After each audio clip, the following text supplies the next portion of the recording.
to put it bluntly, nobody asked to see a remake of West Side Story. Wicked fans have been asking for the movie for 20 years. And Gregory Maguire had imagined Wicked as a movie anyway.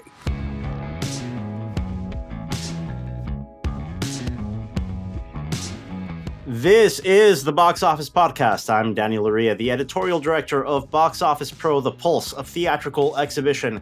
Here this week, once again with my colleague and co-host, Chad Kennerk. And in this week's episode, we are going to be reviewing the highest earning Thanksgiving weekend of all time, a massive new benchmark achieved in the prior frame at the domestic box office, thanks to that trifecta of Disney's Moana 2, Paramount's Gladiator 2, and Universal's Wicked Part 1.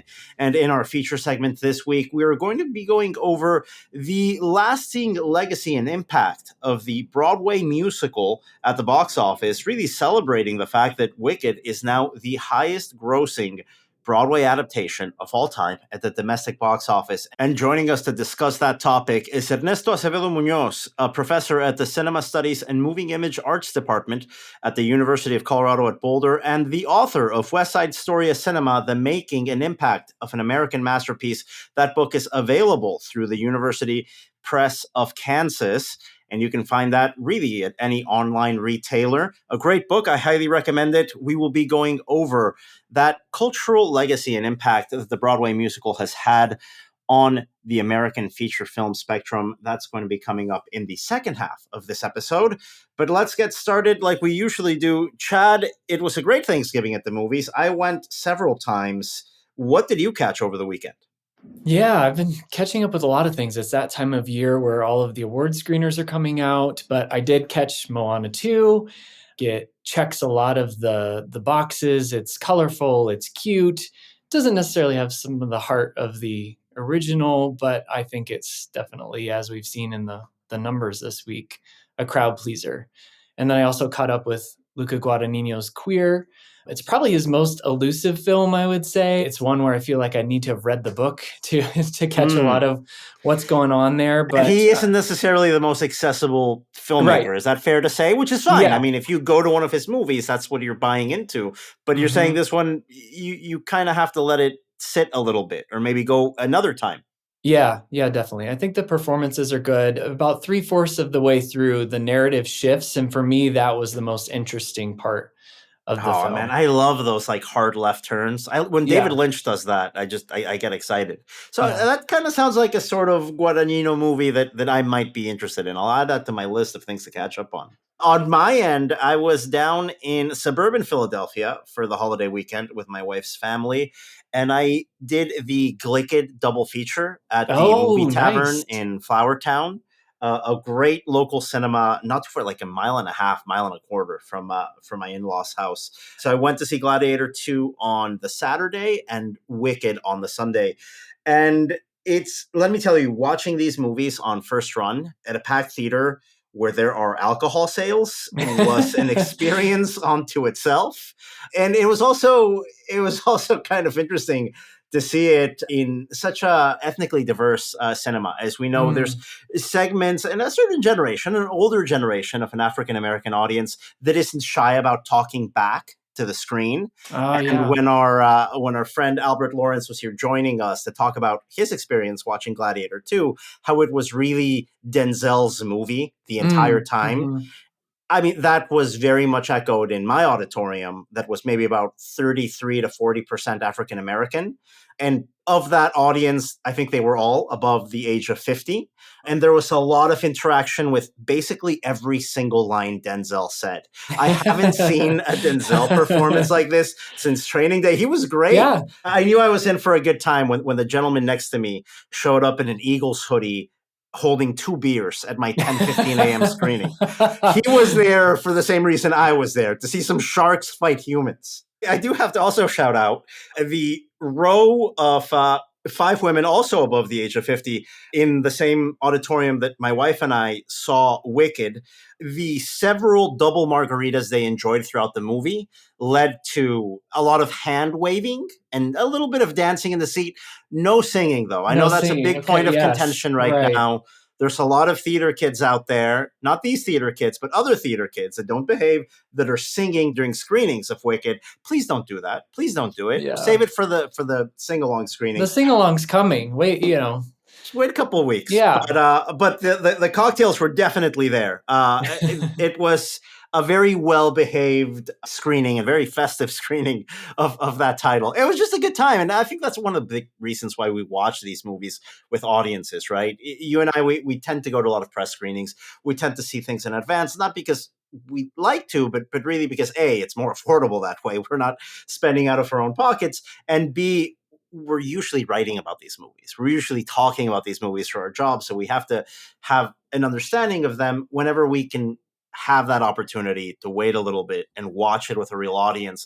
Your experience and understanding of a movie and what it means to an audience in that moment in time, I think changes entirely. And I think we saw that this weekend. Mm-hmm. Yeah. And you get a lot of information from the audience around you, how the general public is receiving it. Well, it's really well received as we look over these numbers. As I mentioned at the top, the highest earning 5-day Thanksgiving weekend of all time with $423 million, beating 2018's $315 million. On a year-over-year basis, what a difference a year makes, 144% ahead of last year's $173 million. That means this 5-day Thanksgiving frame earned $250 million more than last year's. Guys, that's $250 million improvement on a year-over-year level, thanks to Moana 2, Wicked, and Gladiator 2. Great sort of results all around on the 3-day basis. Another record, $276 million, beating 2018's 3-day record of $216 million. It's a great time to be in this industry. We really do expect this to be a hot streak, a rally at the box office. Let's go over the records, starting with Moana 2, because, Chad, we had our colleague from our box office forecasting panel, Chris Randleman, here a couple weeks ago, and he told us, listen, you can think $225 million plus on a 5-day. That ended up coming to fruition here. 225 on the 5-day, 139 on the 3-day, the number 8th release of 2024. Yeah, and globally, as of Monday, December 2nd, we're looking at 404.5 million. So yeah, big numbers there. And then obviously there's a lot of records that were surpassed this weekend to go along with that. Yeah, let's go over some of those records because it's really been magnificent here. On the domestic side, it's the highest 5-day opening of all time, surpassing the Super Mario Brothers movie, which came out very recently. Super Mario Brothers opened to 204.6 million. This 225. So it's not like it barely beat it. It beat it by 20 million plus.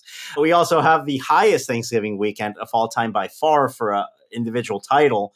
And again, it's just night and day here. The prior record holder for a Thanksgiving weekend on an individual film basis was Walt Disney Animation's Frozen 2, which opened to $125 million on a 5-day basis. Moana 2 beat that movie by $100 million. This is a movie released in the sort of pre-pandemic market where we were hitting new records every year. Well, in this post-pandemic marketplace, we beat that title by $100 million. And when we look at individual days, you don't have to look too far here for more records.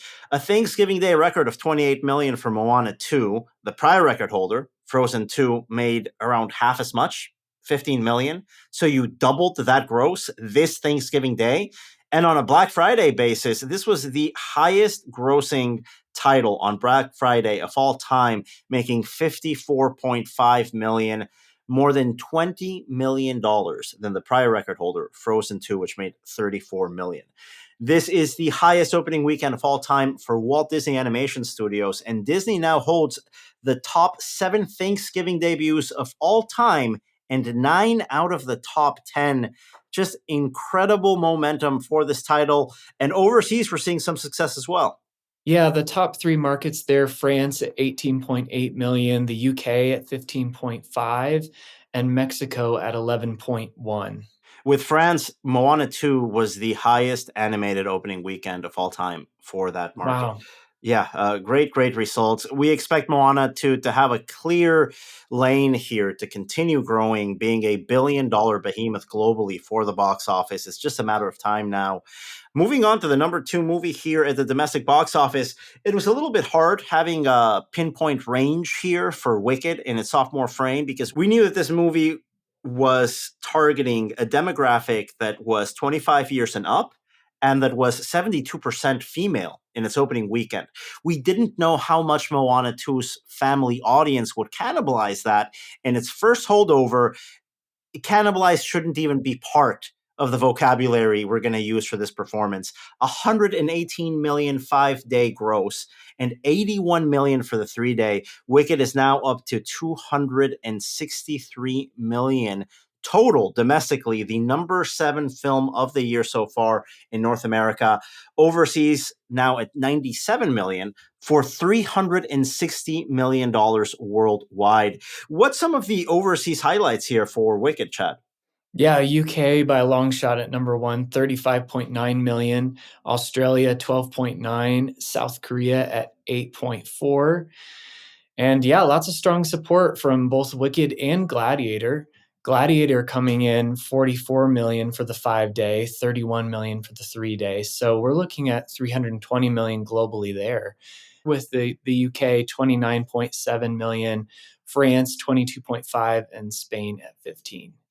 And it wasn't just the studio celebrating this weekend. We have record numbers from the top 3 exhibitors in the domestic market. AMC welcoming 8.8 million moviegoers in both its U.S. and international theaters in this Wednesday through Sunday range. Limiting to the U.S. only theaters, we saw the biggest and busiest 5-day Thanksgiving holiday in AMC's 104-year history. Chad, this stat is based on attendance, admissions revenue, and food and beverage. So important to say that all of the records that we've been saying so far are obviously adjusted for inflation. We can only count in today's dollars. But when it comes to attendance records and admissions, that is a different beast altogether. AMC hitting its record heights in 104 years with this weekend alone. It's great to see. Yeah, absolutely. And we should note all of their previous Thanksgiving records were set during the 2018 Thanksgiving holiday. Yeah, lining up to the historical data that we have here as well. Looking at some of those individual day records, the company saw its biggest Thanksgiving day in company history. And the Black Friday was the second highest total revenue day in the company's history. That's only behind Avengers Endgame opening weekend Saturday back in 2019. So that's how big of a day that Friday was for AMC. Second only to the opening weekend Saturday to Avengers Endgame. Incredible. And of course, that day, that Black Friday was also AMC's highest attended Black Friday and second busiest Friday in AMC history. It was the highest total revenue for a Friday of all time. Great records here for the number 1 exhibitor in the country. Yeah, Regal also smashing records. They welcome 5 million guests to its locations across the country. You know, we talk about food and beverage. We got to kind of include merch in that. And that's something that we've been seeing sell out across multiple chains. Regal reporting that their Gladiator 2 helmet popcorn bucket sold out, the Moana 2 wave popcorn bucket. Cinemark also breaking records. They had the best Thanksgiving 5-day box office, the highest Thanksgiving day box office, the most single day attendees in a post-pandemic era on Black Friday, single highest day for food and beverage revenue ever on Friday. And that's Black ever, Friday. right? In Cinemark's history, the highest F&B revenue for that Friday, November 29th, pre or post-pandemic. Great record here. Yeah, the top grossing November premium format weekend of all time. So their Cinemark XD and their D-Box motion seats. So lots of records across the board. And it's important to finish that by saying that the circuit also achieved its second best November box office ever. November didn't get to the hottest start in the market. We were expecting Venom 3 to maybe carry over some success into the month. It didn't perform as strongly as we thought, but that didn't matter when it came down to Glickit and now Moglicket, if that's what we're calling it, this trifecta of movies is really the last 2 weekends, making 2024. I really do think when we look back at this year, we're going to be looking at 3 inflection points. We're going to be looking at that release of Inside Out 2 in June, then the late July release of Deadpool and Wolverine, and lastly, this 10-day period from opening weekend of Gladiator 2 and Wicked, all through that opening weekend of Moana 2 as the moments that saved 2024. Because at the beginning of the year, we were all very concerned at the forecast that we saw ahead of us, which was a 10% decline against 2023. In a box office still very much recovering from the pandemic period, it looked like it was going to be a step back because of the impact of the actors and writers strikes. However, since that mid-year period, since that June 14th release of Disney Pixar's Inside Out 2, we've seen a hot streak with some speed bumps along the way. I'm looking at you, Joker 2. But Right. even with those speed bumps built in, it's very likely, Chad, that we finish this year, I'd say maybe even 2% behind 2023. That's a massive recovery from what we were looking at back in January. Yeah, because we still have some Q4 titles that, could really perform, thinking Sonic 3 and Mufasa. Yeah, I think those are going to be the big anchors in the Christmas season. I think these trio of titles that did so well on Thanksgiving are going to continue performing through the next coming weeks as we enter not only award season, but also that Christmas corridor of movies. And that wraps up our analysis segment here. We are going to be moving over to our feature segment after this message from our sponsors. Located in Bangkok's One Bangkok district, One Ultra Screen Cinema redefines the movie-going experience with a focus on luxury and community. CEO Brian Hall aims to create a lasting legacy, offering spacious, high-quality seating with amenities and an immersive 4K screening experience. The cinema features fewer than 1,000 seats across 6 screens, including the exclusive VIP auditorium with personal butler service. Embracing technology, the venue includes an Ultra LED zone for social media moments, ensuring a memorable cinematic outing. And we are back here on the Boxoffice Podcast in our feature segment with Ernesto Acevedo-Muñoz, the professor of cinema studies and moving image arts at the University of Colorado at Boulder. He's also the author of West Side Story as Cinema, the making and impact of an American masterpiece. And full transparency, he was my professor at the University of Colorado at Boulder when I was a film student already 20 years ago.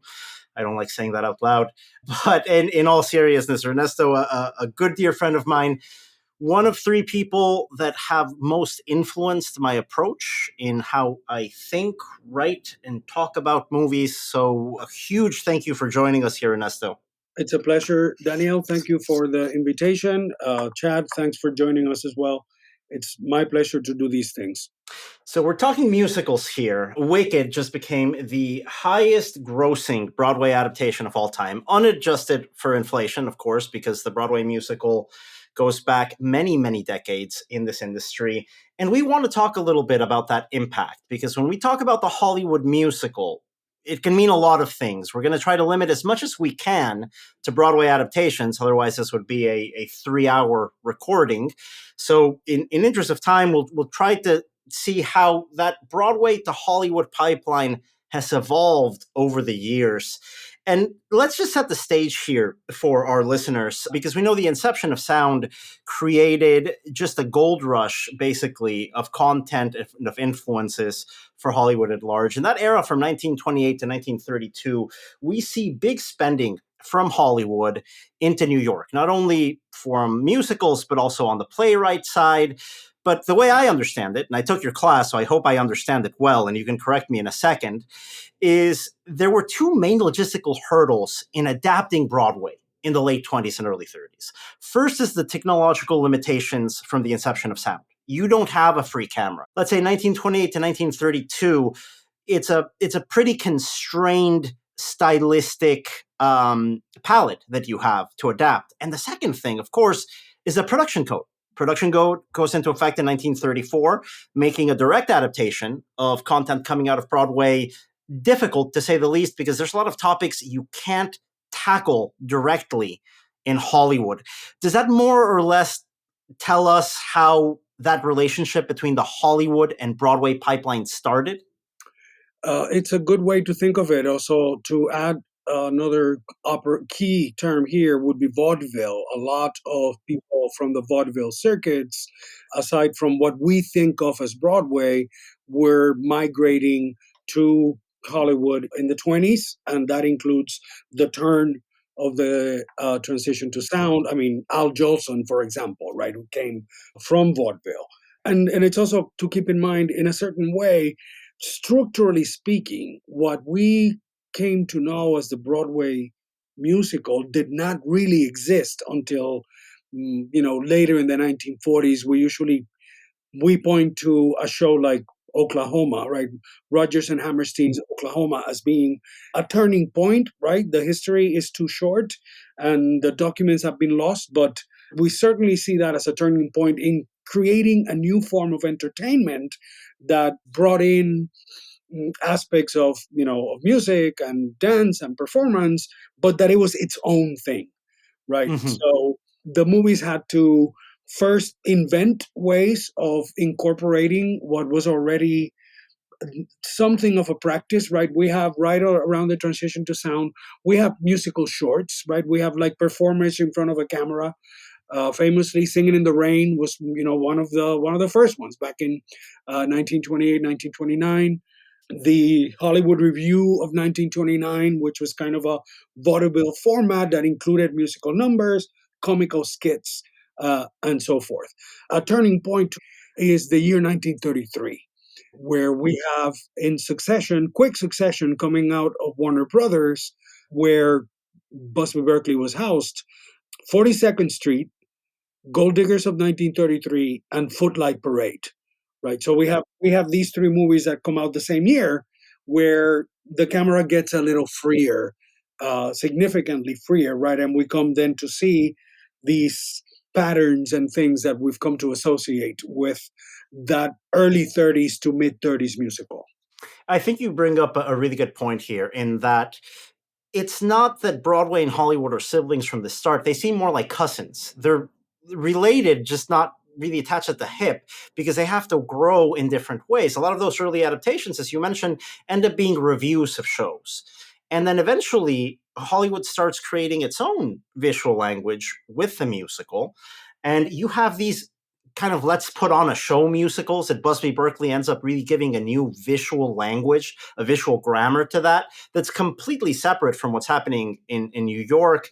Can you speak about what that influence was from Berkeley through the 1930s and really before the classical Hollywood era begins? Because that 1930 through 1940s era is really interesting in how Hollywood really develops the American musical in its own independent form, distinct from Broadway. Right. And I mentioned the year 1933 because that allows us to see a sort of consolidation of practices that had been little by little and sometimes clumsily being put together back since 1929, right? Some people point to The Jazz Singer is not a musical film. It's a movie with songs, right. A few songs, right? And some jazz hands from Al Jolson in blackface. But 1929 gives us the first earnest try, which is a movie called The Broadway Melody, coincidentally, right? Directed by a fellow named Harry Beauchamp, if I remember right. But that is earnest attempt to integrate the musical numbers into a narrative, right? A melodramatic narrative that involves performers, specifically Broadway bound and Broadway established performers, because that allowed for that transition to be a little less awkward between singing parts and dramatic parts, as they used to call it.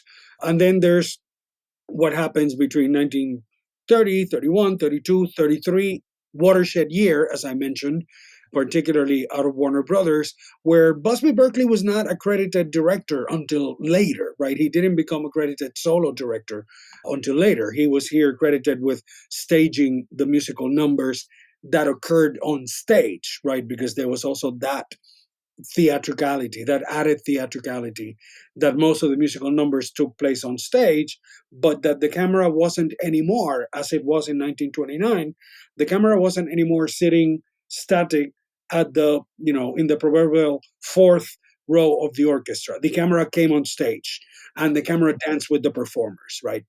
And thus, in a way, a new form was born. And then as early as 1934 or 35, we have the miraculous creation of the Fred Astaire Ginger Rogers pairing, which then brought music and dance to an entirely different level, right? And there, the turning point movies of particularly, in my view, Top Hat, which also involves Fred Astaire playing a performer, right? But the musical numbers are not stage bound. They are free. They start to walk around, not just dance, but to be freed from the stage. First, they were trapped by the apparatus, and then they were trapped by the stage, and then they start moving outside of that, right? Creating a sort of centripetal musical experience. When does the Hollywood musical go from movie to genre? How does it fit into the genre definition, and when does that happen exactly? I usually point to that year of 1933. The earlier efforts were still very clumsy, in part because of the apparatus. As you mentioned, the cameras were huge. They had to be blimped, hidden from and separated from the performers. It creates this kind of proscenium arch into which the actors would come and stand in front of the camera and perform, right? So, but it hasn't quite figured out what its format is until we see a movie like Gold Diggers of 1933, where you have a songwriter, a performer, somebody producing a Broadway show, rehearsals, auditions, and this format that allows for the songs to flow a little more naturally, for lack of a better term. But to me, the mature of the early classical musical, the mature form comes with Fred Astaire and Ginger Rogers really, seamlessly fitting into a narrative that includes singing and dancing particularly because it was specifically created for the camera, right? Fred Astaire was one of the people who figure out, I'm going to choreograph with his choreographing partner, Hermes Pan. I'm going to choreograph for the camera. Whereas we use the word choreography to refer to what Busby Berkeley did. What Busby Berkeley did was not choreography. It was formations. But dance, actual body dance for the camera, I'd say Fred Astaire is a real turning point. Now that gets us from the late 30s into the 1940s. And of course, you mentioned this earlier. In the mid-1940s, we have a huge advancement in Broadway history with the opening of Oklahoma that kind of defines the Broadway musical as we understand it today. And that also leads us into, especially as we head into the 1950s, the classical Hollywood studio era as we know it. I want to go into that period because it seems at that point we start to see a lot more kinship between the musical on Broadway and the musicals hitting screens. What is that connection? What's that pipeline look like during that era? And why does MGM play such a big role during this period? MGM made the most distinctive of the MGM movies are not based on Broadway shows. They were, for the most part, I'm talking Gene Kelly, Fred Astaire, Judy Garland. They were created to be movies first. Many of them have become stage shows later, including Meet Me in St. Louis, for example, became a show later. Singing in the Rain became a show later. An American in Paris became a show later. But the MGM unit, headed by Arthur Freed, and the Freed unit, as we referred to it, that's where the so-called MGM Technicolor musicals that we think of came from. In the 1940s and mostly in the 1950s, 20th Century Fox acquires a significant portion of the Rodgers and Hammerstein's library. And that's where we have these big-ass, expensive, and frankly, in most cases, not particularly interesting movies that were coming out with titles like Oklahoma, The King and I, South Pacific, and so on and so forth, right? A lot of those were the Rodgers and Hammerstein library that Fox had acquired in part. We get Lerner and Lowe at Warner Brothers. Also, we see there other theatrical adaptations. And part of the logic of that was name recognition, right? You're making a product that you're not selling people out of nowhere, right? But rather name recognition, Broadway pedigree, the assumption that if it comes from the theater, it's better or it's more serious, right? But and then you end up with some really really interesting gems in this period that were for the most part produced by independent producers, and I mean, West Side Story, for example, was shepherded by independent producers, right? The Myrish brothers, right, and Robert Wise, who did not want to be married to a studio, but the movies get bigger, longer. We start to see roadshow releases, roadshow patterns that are in some way trying to imitate, if not recreate, but are trying to imitate the theater going experience, right? With more expensive pricing, color cinematography, the incorporation of intermissions into these movies, right? So that you go back to get more popcorn and more Pepsi before going back to the auditorium. Well, in this case right now, Ernesto, Wicked is giving us a 1-year intermission between the first and the second act. So it's still alive today in a way.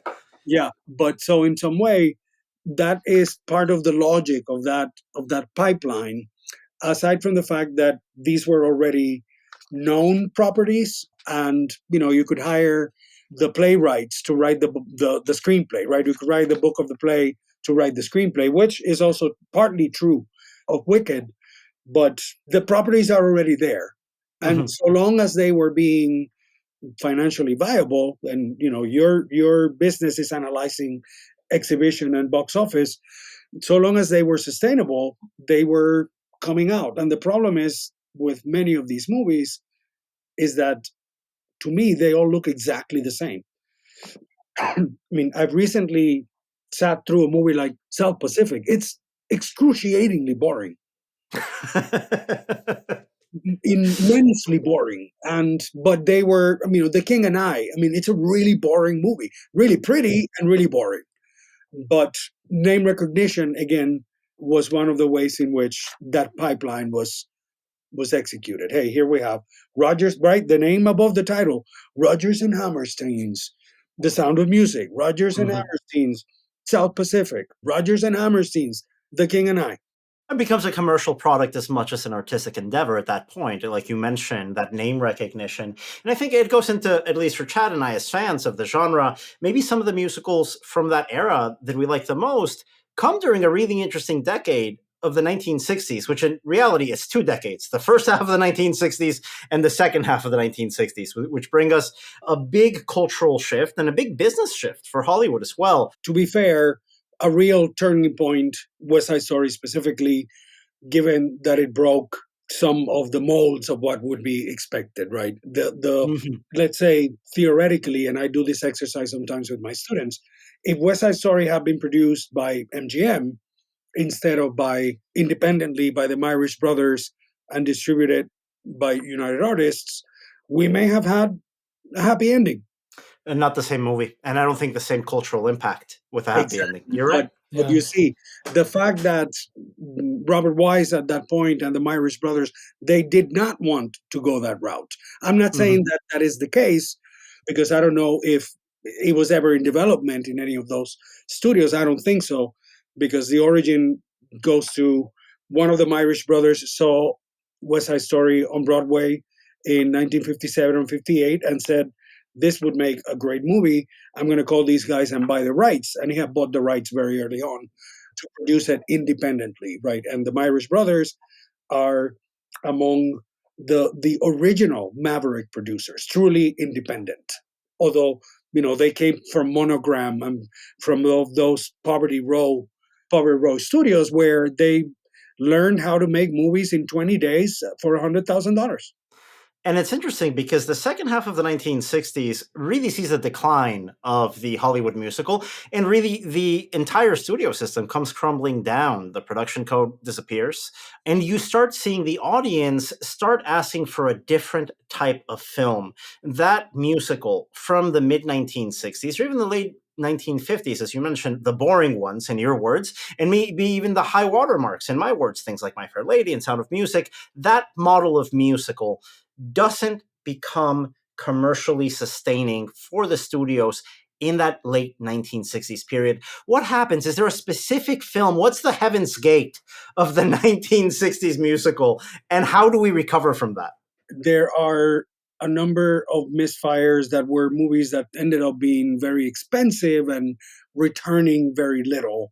And Funny Girl is an exception, but the other big Barbara Streisand vehicle, Hello Dolly, was one of those really expensive, maybe not a bomb, but a movie needs to return a certain amount in order to go, in order to break even, and nobody goes to business to break even. So that wouldn't make any sense. And then enter these late 60s, early 70s sensitivities, which are kind of they make the classical Hollywood musical look unsustainable. Enter, Right. for example, Bob Fosse, featuring, and Sweet Charity was a bomb, but here we have, a musical film based on a theater property that featured, sex workers and lowlives and gangsters. It's an entirely different look that then, say, a movie like Cabaret eventually shows, oh, actually, we can make money out of this. And that's 1972, at a time when Hollywood really starts recovering from the doldrums. It's a year that famously we all remember The Godfather being a big part of that Hollywood recovery. But the other half of that recovery, you mentioned it a second ago, is Bob Fosse's influence with Cabaret, which redefines the role that the Hollywood musical plays for this generation of moviegoers. And in my opinion, reconnects with a contemporary sensibility that the late 1960s, you kind of seem to be in between two different generations. Right. And very importantly, it's also, Cabaret had name recognition from Broadway. It was not directed or choreographed from Broadway by Bob Fosse. He sort of inserted himself into recreating Cabaret for the movies. And really importantly, for those of us who are familiar with Cabaret on stage, the movie is a very different story. There's a framework and an element and a setting, but somebody had to take this material, take advantage of these songs, but turn it into a movie, and a movie that made sense. Credit in part goes to the screenwriter J. Preston Allen, who got her first job writing Marnie for Alfred Hitchcock, to say, all right, let's build a movie around the characters and the songs while kind of dropping a lot of the theatrical setting in many ways, right? And that's another turning point, right? After, in some ways, after West Side Story, Cabaret is like the next turning point. Movies that were based on previously existing theatrical material, but Broadway adaptations, but not subordinate to the Broadway format, which is what the movies of the 50s and 60s were doing. And I think those are two timeless titles. I will bring up another aspect here in the 1970s, things that I think are very much of their time, that personally I don't think stand up to today's audience as much.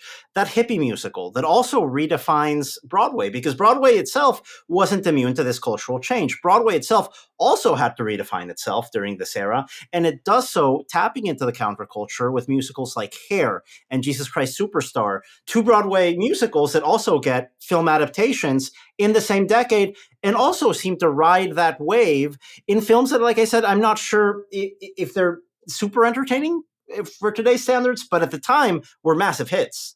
You'd be surprised how my students this semester react to specifically Hair and Jesus Christ Superstar. We go through these rock intersections, right? We have the birth of the rock musical at the end of the 60s, of which Hair is a really important turning point. But then again, to make Hair into a movie that made sense 10 years later, by the way, directed by Milos Forman, they had to come up with a story and drop half of the songs so that it worked as a movie, right? It's still credited, Rattle, Ragney, and McDermott's Hair, but the Hair movie and the Hair show on which it is based are very different in terms of narrative structure. Whereas Jesus Christ Superstar, which a great rock score, but it's already a 3-act structure anyway, right? Thursday, Friday, and Sunday. So we didn't have to mess with that very much. And it's a very faithful adaptation in which the director, Norman Jewison, not only does it take it out of the stage, it takes it to the desert and to 100% on location natural lighting shooting. Amazing. And my friend, our students right now react to these movies just as I would expect them, though. They love these movies. That's so interesting to hear. And it's great to see how audiences from today will find those movies and find a way to connect with them. Because after the 1970s, and I think maybe it peaks in 79 by going to the roots of the movie musical with Bob Fosse's All That Jazz, which rekindles that Busby Berkeley spirit with a backstage, let's put on a show musical. In my opinion, I think that's period, the high watermark of what a movie musical can achieve, happens in 79. And what happens in really the entire American film industry, you get into a 1980s and 90s, which is a lot more corporate, takes a lot less risks. And what you start to see in the 80s, very interestingly, is a lot of those movie musicals that were born as movie musicals, they start opening on Broadway in the 80s and 90s and becoming Broadway hits.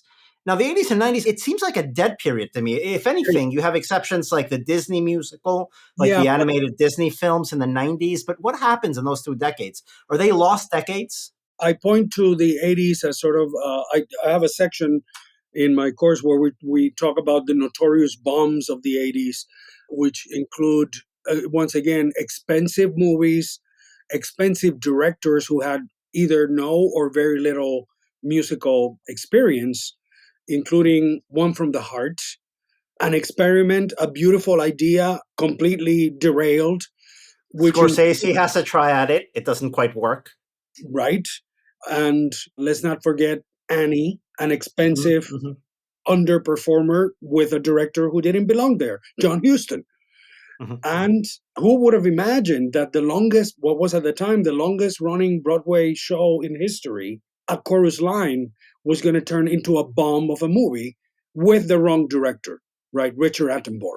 What business does he have doing this? So there are other examples, but we have these bombs of the 80s that make things take a back step and a certain slight reshift to dance-based movies like Fame.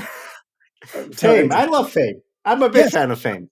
But that's a step back and a sort of reimagining Alan Parker's Fame. And we got Flashdance. We got Footloose, 1984, huge hit. Even though few people acknowledge this properly, all of the songs for Footloose were written specifically for the movie. Even though it looks like a jukebox musical, it even acts like a jukebox musical, but it isn't. All the songs were co-written by Dean Pitchford for the movie. And but you see, it is a shift in expectations after a turn in the market where those big expensive movies, whether based on Broadway shows or not, are just not calling it. They're not making it. I don't want to get lost too much in the 90s because for me, the musicals that I remember from the 90s, I don't know about you, Chad, are the Disney originals in that golden era from, let's say, Little Mermaid in 91 on through maybe Hercules 96. Now, I know we don't have you for too much time, so I do want to get into the 2000s and really the importance of 2 movements here. Number one, on the mainstream side, something like Chicago in 2002, winning Best Picture, making that mainstream blockbuster musical a thing that has worked well and less well in the last 2 decades. We're still trying to recreate that magic. Wicked gets it. Something like In the Heights didn't. Same director, 2 hit musicals, one worked, one didn't. Chicago, I feel, gets that formula right. And then on the independent side, you have things that go the off-Broadway route. I'm thinking in 2001, John Cameron Mitchell and Hedwig and the Angry Inch being a great movie musical that's adapted from a non-Broadway show. It's really interesting to me that you get an independent film like that made outside of the system to then find itself on Broadway. There seems to be 2 strands. You either find a musical made outside of the system that works on screen, or you try to recreate the magic the way Chicago has, the way that Wicked has, but many others haven't. Hairspray. Hairspray is an important base here because also we have that oddity that the 2007 movie is based on a show that is based on a movie. And also the 2007 movie incorporates formal and narrative elements from the John Waters movie and the stage show. So it is kind of based on both. And it was a huge hit. And it's got great music. And it's so much, my students are they're going to see it tomorrow. They're dying to see Hairspray, the ones who haven't seen it. Right? Hairspray worked in part also because its origins were already from the movies. Right. And you have a lot of examples like that on a multiplex crowd. I'm thinking of Mamma Mia worked very well. To an extent, the Les Mis version that came out, 10 years ago, also had... Right, yeah. Yeah, they had eras of success, but I want a closer conversation by bringing things up to today, because it seems like Chicago wrote a path for the blockbuster musical to come back, but it hasn't been a consistent stream of success. In your opinion, why does something like Wicked work to the extent it's working commercially today for audiences? I remember the first reports of a Wicked movie go back more than 10 years. I think somebody like Stephen Daldry was attached at some point. Well, Chad, how long had this been in development? Because you were there when John M. Chu went through the history. I think it was initially announced in 2012, I want to say. It's been a long time. And to give you guys an idea, in 2004, Universal Pictures was the largest investor in the Broadway musical, Wicked. They put in around $14 million.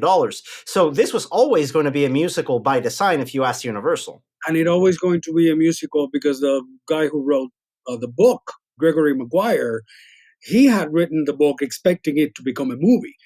And when somebody decided that it was going to be a Broadway show first, that's when Universal Pictures came involved. And, they don't do this a lot, invest on Broadway shows, but they did with Wicked. The Wicked case is really, it's not unexpected because fans of the Wicked stage show are not only insanely devoted, they are repeat offenders. I'm one of them. I have seen Wicked on stage at least 4 times, twice in New York and twice touring companies. It is genuinely spectacular. I mean, how many shows do you know have a string after another of what we usually call showstoppers? We can't call them showstoppers for Wicked anymore because the show is full of showstoppers. It wouldn't make sense, right? But short story short, I think also that the anticipation, the currency of Wicked is current. In the Heights had already disappeared from Broadway when the movie was made. It was a hit comparatively. And I mean, In the Heights ran for 4 years? I don't know. Wicked has been running more than 20 years. And we even bring up shows or adaptations like Spielberg's West Side Story remake, which has been a tricky adaptation for it to survive on Broadway. I can think of 2 versions of that show that didn't have long runs on Broadway in the last 10, 15 years. The 2009 to 2011 revival, which I saw twice on Broadway. I went to New York twice to see it. And West Side Story is a landmark. But to put it bluntly, nobody asked to see a remake of West Side Story. Wicked fans have been asking for the movie for 20 years. And Gregory Maguire had imagined Wicked as a movie, and with all its imperfections in its original form and with all its imperfections in its new form.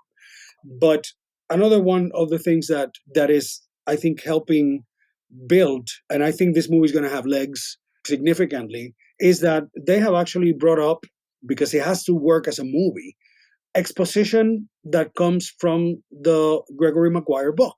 And that was sacrificed for the Broadway show because it didn't fit or it didn't make sense or it didn't make for good musical. I don't know. Doesn't matter.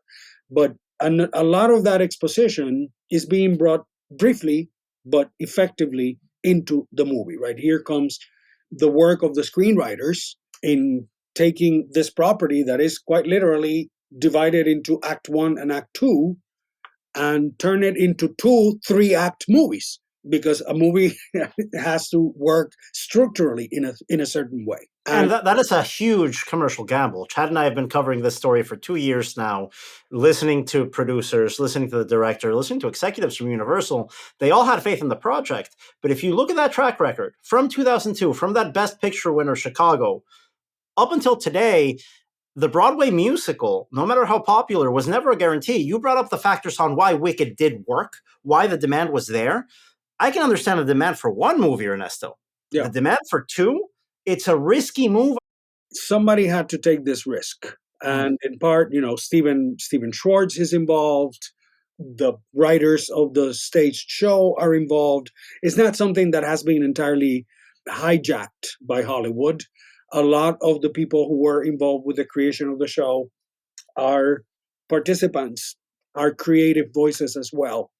But a gamble sometimes, works and sometimes it doesn't, right? Spielberg's company put $100 million into West Side Story plus another, 30 or 40 in marketing, when in reality, the only selling point was the words "a Steven Spielberg film." Mm-hmm. And I repeat, with all due respect, and I have lots of admiration for the movie, but nobody asked to see a remake of West Side Story. Fame was remade within the last, 15 years or so. It was a bomb. Footloose was remade. So it's not the theatrical part, it's the demand, the hunger. And yes, audience hunger cannot be anticipated, right? But Wicked is a special case in terms of its longevity. The show has never been off Broadway since opening in the Gershwin Theater, 20 something years ago. The devotion of the fans is genuine. Another thing is that the end of the first act is impossible to top. And you can't move defying gravity to the end of the movie unless you make it two movies and then come up with something spectacular. And everybody who's seen Wicked on stage, I wish that was the end of the show. And I assure you that a lot of us, we're going to be anticipating Wicked Part 2 with hunger and real expectation. We don't get this feeling for many movies anymore. Over the last week, I saw Wicked twice. And yes, the gamble paid off. Talk to Kevin Costner. He took a very similar gamble this year. And what happened? End up with, two ledgers full of red ink. Oh, we're still waiting for that second ledger to hit screens. We don't have a date for Horizon Part 2. It's still TBD after initially being announced to come out at the end of August. It's a risk. It worked here. And because a movie exists, it doesn't mean that people are going to want to see it. That's the who has to see a sequel or a remake part of the question, right? Because a movie exists, it doesn't mean, no, sometimes when you build it, they don't come. Now, earlier this year, I had to answer a lot of questions in the press about the death of the musical. And it seems like I have to answer these questions with every genre every couple of years, right? After In the Heights, I had to talk about the death of the musical. After Horizon, the death of the Western. This has been going on for decades and decades. But if we look at the snapshot of musicals that have come out to American theaters this year, it's a really interesting mix, Ernesto, of different types of musicals. That film to Broadway to film adaptation of Broadway pipeline we had with Mean Girls at the beginning of the year, hitting screens from Paramount. Then on the made in the margins of the system, the independent side, we spoke about musicals like Once and Hedwig. We have films like The End from Joshua Oppenheimer being released by Neon this December. And then titles like the Netflix release Emilia Perez from the French director Jacques Audiard, which is really getting a lot of interesting reviews coming out. These are musicals made as movies, getting made in the margins of the Hollywood system. And then finally, you have a mainstream blockbuster Broadway adaptation like Wicked. It seems to me, looking at this diversity of musicals, that the musical is far from dead. Daniel, how many times have we heard the expression, it's the end of cinema as we know it? And what happens? Movies come back. Movies don't go away. Here we are again with another, crisis scenario.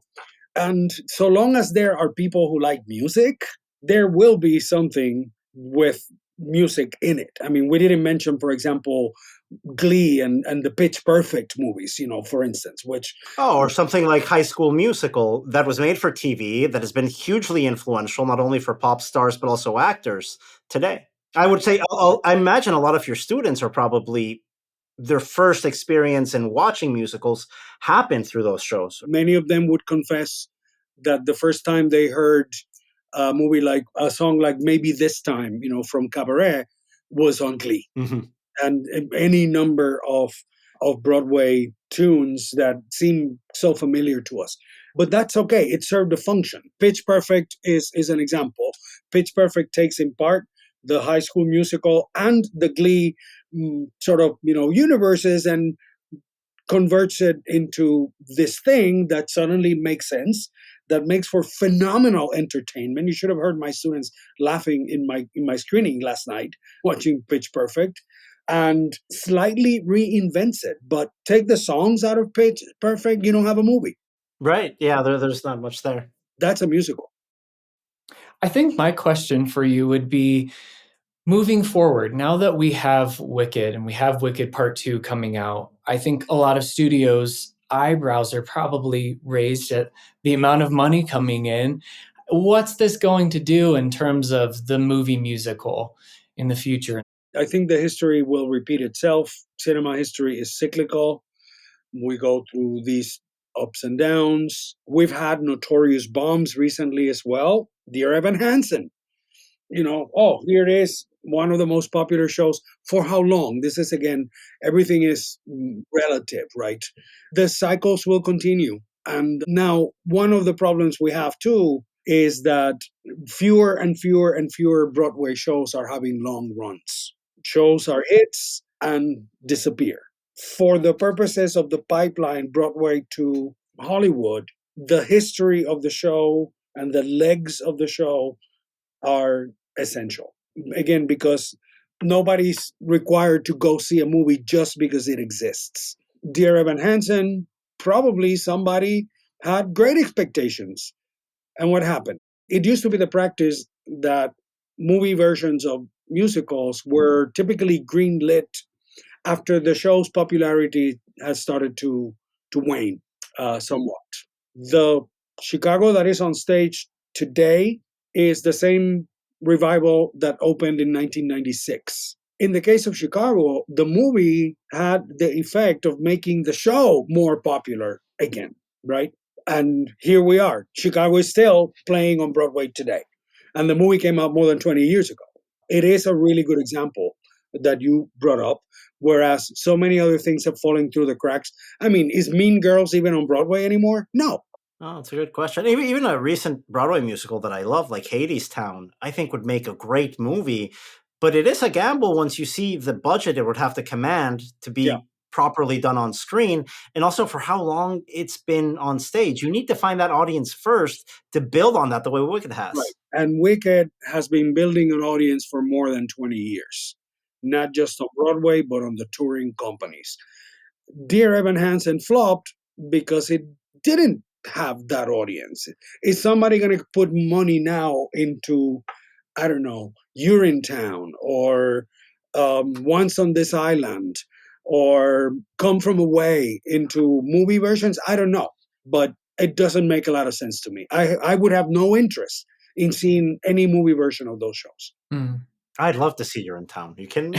That was great. Especially now, would love to see it. I feel like Hamilton is maybe the best bet if there were to be a movie version of something that already has a built-in audience. Yeah, and the Book of Mormon. Right. I mean, if we're looking at shows with legs and with catchy scores, right? I can't remember a single song from Dear Evan Hansen. The score matters.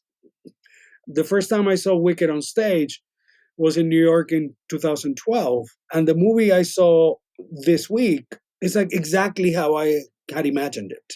In part because the visual footprint of the show, the visual style of the show is so distinct. You don't want to mess with that. That's another problem of the adaptations, right? That they want to reinvent, which I believe at one point the Wicked movie version was said to be going in that direction. Oh, we're going to reimagine everything. No, that's not what the Wicked fans want. And if you deliver to those fans, as Ernesto was saying, these are repeat offenders. These are fans that are going to come to opening weekend. Yep. They're going to go to Thanksgiving, and they're going to come back for those sing-along screenings once Universal puts those out in theaters in Christmas time. That's right. I also predicted not just long legs for this movie, but I predict repeat business in a scale that maybe we haven't seen since the Eras tour hit theaters last year. Well, Ernesto, thank you very much for your time. We really appreciate it. That is Ernesto Acevedo-Muñoz, a professor at the University of Colorado Cinema Studies and Moving Image Arts Department. He is also the author of West Side Story of Cinema, The Making and Impact of an American Masterpiece, that is currently for sale from University Press of Kansas. Thank you for joining us.